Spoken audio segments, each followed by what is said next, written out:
दिव्यवस्त्रा दिव्यदेहा नानालङ्कारभूषिताः वशोर्धारा महाभागा वरदाः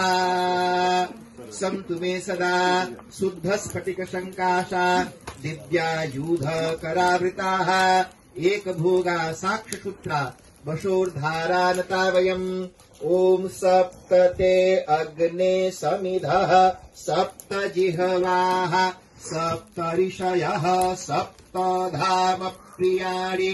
सप्त होत्राः सप्त धात्वा यजन्ति सप्त योनिरापृणस्व घृतेन स्वाहा शुक्र ज्योतिश्चित्रम् ज्योतिश्च सत्यम् ज्योतिश्च ज्योतिश्च मा च शुक्रश्च ऋतपाश्चात्यगुम् हा इदगुम् चान्याद्रिम् च सद्रिम् च प्रतिसद्रिम् च मितश्च शमितश्च सभराः ऋतश्च सत्यम् च ध्रुवश्च धरुणश्च धर्ता च विधारयः ऋतजिच्च सत्यजिच्च सेनजिच्च सुसेनश्च अंकिमित्रश्च दूरे अमित्रम् च गणः ईद्रेक्षास एतादृक्षास उषणुः सदृक्षासः प्रति सदृक्षस एतनमिताश्च संमिताशो नो अद्य अभरसो मरुतो यज्ञे अस्मिन् ॐ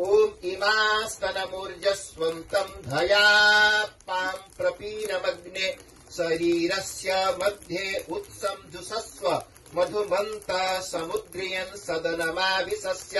घृतम् निमिक्षे घृतमस्य योनिर्घृते घृतम् वश्यधाम अनुह्वधमादवः मादयस्व स्वाहा कृतम् वृषम् वक्षिहव्यम् वसोः पवित्रमशेषतधारम् वशोः पवित्रमसि सहस्रधारम् देवस्ता शविता पुरा दुवसोः पवित्रेण शतधारेण सुत्वा कामधोक्षः स्वाहा।